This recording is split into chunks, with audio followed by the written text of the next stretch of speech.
আজকের আলোচনায় স্বাগত জানাচ্ছি। আমরা আজ কিছু বেশ গভীর ধর্মতাত্ত্বিক বিষয় নিয়ে কথা বলব। আমাদের হাতে কিছু লেখাও আছে, সেগুলোর ওপর ভিত্তি করেই এগোব। মূল বিষয়গুলো ধরুন ঈশ্বরের পূর্বজ্ঞান, মানুষের স্বাধীন ইচ্ছা, আবার ওই ভালোবাসার জন্য দাসত্ব, স্বেচ্ছায় দাসত্ব, এই ধারণাগুলো। আর সময়, এই জগৎ, এর পেছনে উদ্দেশ্যটাই বাকি। বেশ কয়েকটি বড় বড় প্রশ্ন একসাথেই চলে আসছে। হ্যাঁ, আর এটা মনে রাখা দরকার, আমাদের আজকের আলোচনাটা কিন্তু বাইবেলের নির্দিষ্ট কিছু অংশের বিশেষ কিছু ব্যাখ্যার ওপর দাঁড়িয়ে আছে। আমরা সেই দৃষ্টিকোণ থেকেই দেখব। ঠিক, একটা নির্দিষ্ট ফ্রেমওয়ার্কের মধ্যে থেকে আলোচনাটা হবে। একদম। তো চলুন শুরু করা যাক। দেখি এই জটিল কিন্তু ইন্টারেস্টিং ধারণাগুলো কতটুকু বোঝা যায়। বিশেষ করে ঈশ্বর আর তার সৃষ্টির সম্পর্ক আর যিশুর ভবিষ্যৎ জানার ব্যাপারটা নিয়ে যে একটা মতপার্থক্য আছে, সেটাও একটু ছুঁয়ে যাব। অবশ্যই। আচ্ছা, প্রথমেই ওই ধারণাটা নিয়ে কথা বলি যা একটু অন্যরকম লাগতে পারে। ভালোবাসা আর দাসত্ব। যাত্রা পুস্তকে আছে না, একজন দাস তার প্রভুর প্রতি ভালোবাসার কারণে মুক্তি না নিয়ে দাস হয়েই থাকছে।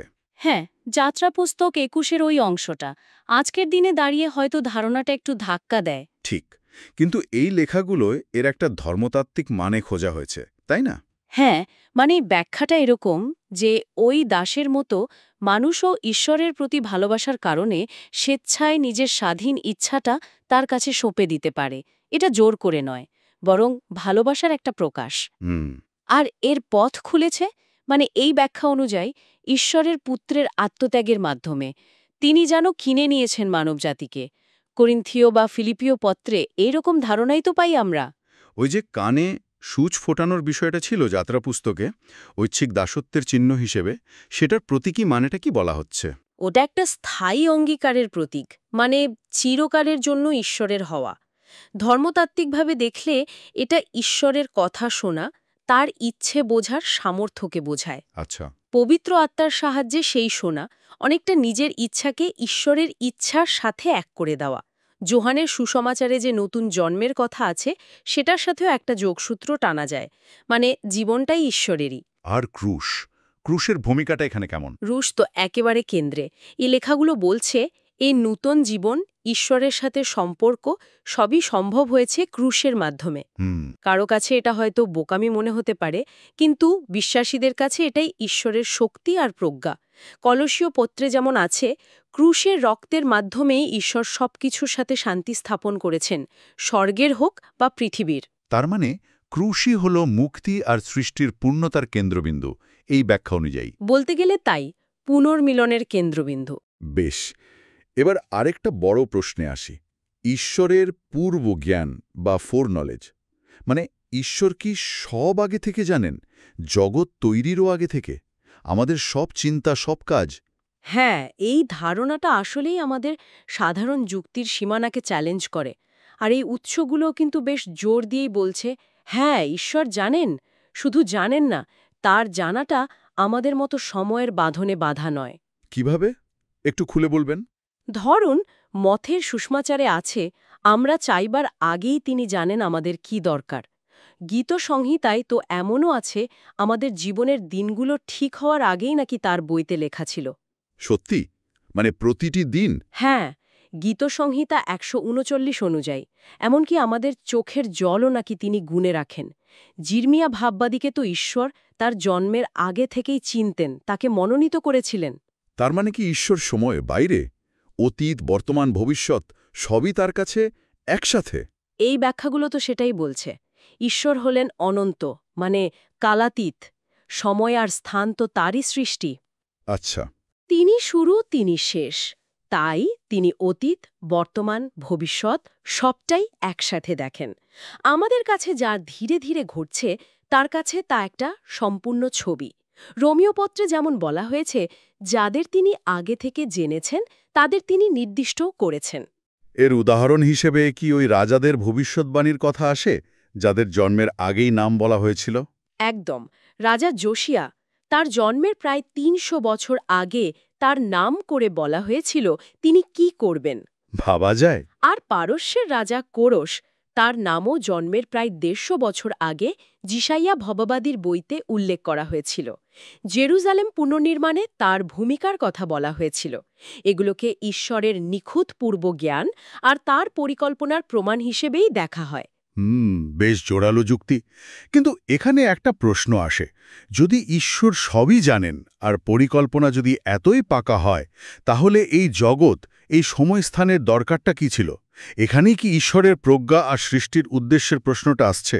ঠিক এই পয়েন্টেই আমরা আসছি। করিন্থীয়দের কাছে লেখা পত্রে একটা গুপ্ত প্রজ্ঞার কথা বলা হয়েছে না? এই সময়স্থানের আয়োজন। এই লেখাগুলোর ব্যাখ্যা অনুযায়ী এর প্রধান উদ্দেশ্য দুটো। এক, যাতে মানুষ ক্রুশের মধ্যে দিয়ে ঈশ্বরের ভালোবাসার গভীরতা বুঝতে পারে। আচ্ছা, ভালোবাসা বোঝা। হ্যাঁ। আর দুই, এই জগৎটা হলো একটা মঞ্চের মতো, যেখানে মানুষের স্বাধীন ইচ্ছার প্রকাশ ঘটে। কে ঈশ্বরের পথ বাছে, কে বাছে না, সেই পছন্দগুলো সামনে আসে। এই পছন্দের ভিত্তিতেই তো শেষ বিচারের কথাও বলা আছে। মানে যদি আমরা সবাগে থেকেই জানতাম, তাহলে এই ভালোবাসার গভীরতা বা পছন্দ করার ব্যাপারটা থাকতো না। ঠিক তাই। এই ব্যাখ্যায় স্বাধীন ইচ্ছার জন্য অসম্পূর্ণ জ্ঞানটা জরুরি। সবকিছু জেনে ফেললে তো আর পরীক্ষা বা পছন্দের অবকাশ থাকে না। স্বর্গদূতেরা, তাদের জ্ঞান নিয়েও তো কিছু বলা হয়েছে। তারাও কি সব জানে? না, উৎসগুলো বলছে তারাও সীমিত। দানিয়েলের বইয়ের ওই ঘটনাটা মনে করুন, যেখানে স্বর্গদূত গাব্রিয়েল আসতে গিয়ে ২১ দিন বাধা পেয়েছিলেন। হ্যাঁ, পারস্য রাজ্যের ডিমোনিক প্রিন্স দ্বারা। হ্যাঁ, এটা দেখায় যে স্বর্গদূতেরাও সময় আর স্থানের মধ্যেই কাজ করে। তারা ঈশ্বরের মতো সর্বজ্ঞ বা সব জায়গায় থাকতে পারে না। তাদের জ্ঞানও সীমিত। এখানেই তো আমরা ওই নির্দিষ্ট বিতর্কের জায়গায় এসে পড়ছি। মথির সুসমাচারে যিশু বলছেন, শেষ দিনের কথা পিতা ছাড়া কেউ জানে না, পুত্রও নন। প্রশ্নটা হল, পুনরুত্থানের পর, স্বর্গে ফিরে যাওয়ার পর যিশু কি এখন সময়টা জানেন? দুটো মত আছে শুনেছি। হ্যাঁ, এটা একটা বেশ বড়সড় আলোচনার বিষয়। প্রথম মতটা হলো, হ্যাঁ, তিনি এখন অবশ্যই জানেন। কেন? কি যুক্তি তাদের? যুক্তিগুলো হলো, ধরুন, প্রকাশিত বাক্য বইটা তো যিশুই প্রকাশ করেছেন, যেখানে ভবিষ্যতের এত বিস্তারিত বর্ণনা আছে। প্রেরিত পৌল শেষ জামানার এত গোপন বিষয় জানলেন কিভাবে? নিশ্চয়ই খ্রিস্টের কাছ থেকে। ঠিক। আবার দেখুন, দানিয়েলের কাছে স্বর্গদূত গেব্রিয়েল সময়ের হিসাব দিয়েছিলেন। যিনি এখন পিতার ডান পাশে ক্ষমতায় বসে আছেন, তিনি কি আর সময়টা জানবেন না? পৃথিবীতে থাকার সময়ে জানেন না বলাটা ছিল তার মানবীয় সীমাবদ্ধতার অংশ, স্বেচ্ছাকৃত। যুক্তিটা তো ফেলে দেওয়ার মতো নয়, কিন্তু উল্টো মোড়টাও তো আছে। হ্যাঁ, দ্বিতীয় মতটা হল, না, পুত্র এখনও সেই নির্দিষ্ট দিন বা ক্ষণ জানেন না। এই ব্যাখ্যা অনুযায়ী যিশু মানুষ হয়ে এসে পুনরুত্থিত হয়েও সৃষ্টিজগতের অভিজ্ঞতার অংশীদার হিসেবেই আছেন কিছুটা। সৃষ্টি জগতের অংশীদার কিভাবে? স্বর্গদূতেরা যেমন সৃষ্টিজীব, যিশুও মানবদেহ ধারণ করে সেই দিকের একটা অংশ নিলেন। মানবজাতির আদর্শ উদাহরণ হতে হলে তাকে তো এমন অবস্থায় থাকতে হবে যেখানে সম্পূর্ণ জ্ঞান ছাড়াই পিতার উপর নির্ভর করতে হয়, যেমনটা আমাদেরও করতে হয়। আচ্ছা, পিতার উপর নির্ভরতা দেখানোর জন্য। হ্যাঁ, যোহানের সুসমাচারে তিনি নিজেই বলেছেন না, তিনি নিজে থেকে কিছু করেন না, পিতাকে যা করতে দেখেন তাই করেন। এই মত অনুযায়ী পিতা হয়তো এখনও সেই চূড়ান্ত সময়টা পুত্রের কাছে প্রকাশ করেননি। এটা ঈশ্বরের গভীর রহস্যের অংশ। বাহ, দুটো মতই বেশ গভীর। তাহলে শেষ কথা কি? উৎসগুলো কি কোনো একটা ফাইনাল উত্তর দেয়? মজার ব্যাপার হলো, ঠিক সরাসরি উত্তর না দিয়ে লেখাগুলো বরং ফোকাসটা একটু সরিয়ে দেয়।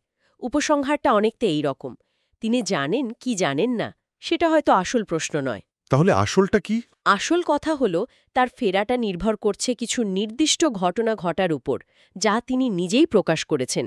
যেমন ওই ১,৪৪,০০০ বিশেষ ব্যক্তির সংখ্যা পূর্ণ হওয়া, বা শহীদদের সংখ্যা পূর্ণ হওয়া ও তাদের পুনরুত্থান। ও আচ্ছা, মানে ঘটনাগুলো ঘটলেই তিনি আসবেন। হ্যাঁ, অনেকটা তাই। দিন তারিখের চেয়ে ঘটনাগুলোর দিকে মনোযোগ দেওয়াই বেশি জরুরি বলে মনে করা হচ্ছে। তাহলে এই দীর্ঘ আলোচনা থেকে আমরা কয়েকটা মূল বিষয় পেলাম।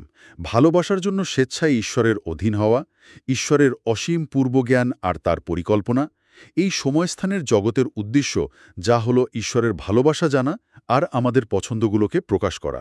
আর সবশেষে যিশুর পুনরাগমনের সময় নিয়ে এই যে দুটো ভিন্ন কিন্তু গুরুত্বপূর্ণ ধর্মতাত্ত্বিক ব্যাখ্যা। একদম। সোচনে পর মজবুর করতা হ্যায়। কি রকম? যদি এই সময় আর স্থান, এই পুরো জগৎটা তৈরি হয়েছিল একটা বিশেষ উদ্দেশ্য সাধনের জন্য, মানে ওই ভালোবাসা জানা আর পছন্দগুলো প্রকাশ করার জন্য। তাহলে যখন সেই উদ্দেশ্য পূর্ণ হবে, যখন এই কাঠামোর আর দরকার থাকবে না, তখন অস্তিত্বের রূপটা কেমন হবে? নতুন আকাশ আর নতুন পৃথিবীর যে ধারণা। হ্যাঁ, সেই অবস্থাটা কেমন হবে? বর্তমান জ্ঞানের সীমাবদ্ধতা পেরিয়ে ভবিষ্যতের সেই বিশাল সম্ভাবনার কথা ভাবলে আসলেই তো অবাক হতে হয়। সত্যি ভাবনার খোরাক। এই গভীর বিষয়গুলো নিয়ে এত সুন্দর আলোচনার জন্য আপনাকে অনেক ধন্যবাদ। আপনাকেও ধন্যবাদ।